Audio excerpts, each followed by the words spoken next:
Lebih ramai, lebih baik.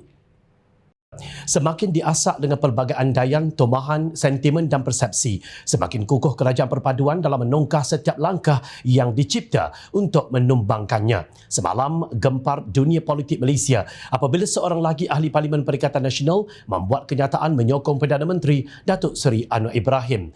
Ahli Parlimen Tanjung Karang, Datuk Dr. Zulkafli Hanafi berkata, sokongan itu dibuat tanpa paksaan mana-mana pihak.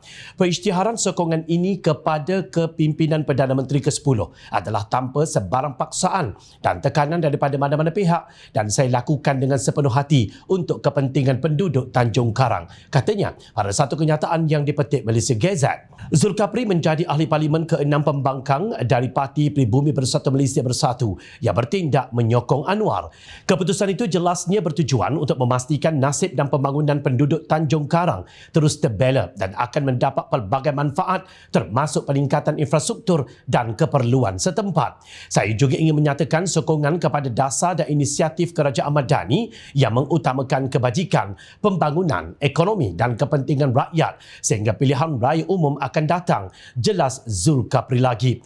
Sama seperti ahli-ahli Parlimen pembangkang lain yang menyokong Anwar, beliau turut berkata masih menjadi ahli Parlimen pembangkang dan Bersatu. Saya tidak akan mengkhianati Parti Bersatu, namun demi memastikan kelangsungan kawasan Parlimen Tanjung Karang seiring dengan pemerintahan peringkat persekutuan adalah wajar untuk saya bersama dengan kepimpinan Putrajaya yang diketuai oleh Datuk Seri Anwar Ibrahim, ujar beliau. Sebelum ini, ahli Parlimen Bukit Gantang Datuk Syed Abu Hussein Hafiz Syed Abdul Fasal menjadi wakil rakyat PN kelima daripada Bersatu yang menyatakan sokongan kepada kepimpinan Perdana Menteri selepas Zahari Kecik Jeli, Muhammad Azizi Abu Naim Gua Musang, Datuk Iskandar Zulkarnain Abdul Khalid Kuala Kangsar dan Datuk Dr. Suhaili Abdul Rahman Labuan. Timbalan Perdana Menteri Datuk Seri Dr. Ahmad Zahid Hamidi mengalu-alukan sokongan ahli Parlimen Tanjung Karang itu kepada PMX. Malah katanya lebih ramai yang menyokong kepimpinan Kerajaan Perpaduan hari ini adalah lebih baik. Saya fikir lebih ramai lebih baik. Semakin banyak mendukung Perdana Menteri semakin kuat Kerajaan Madani dan kini Kerajaan Madani ada 153 dukungan ahli Parlimen. Dengan jumlah yang ada sekarang, ia sudah melebihi 2/3 anggota Dewan Rakyat. 153 ahli Parlimen adalah jumlah cukup baik, katanya dalam sidang media. Mengulas lanjut, Zahid berkata tindakan Zulkafli itu juga hak mutlak ahli Parlimen secara individu. Dan jika ada usaha untuk mana-mana individu atau tokoh politik masuk rumah politik melalui tingkap, saya fikir eloklah mereka dikeluarkan melalui tingkap itu juga, tambahnya.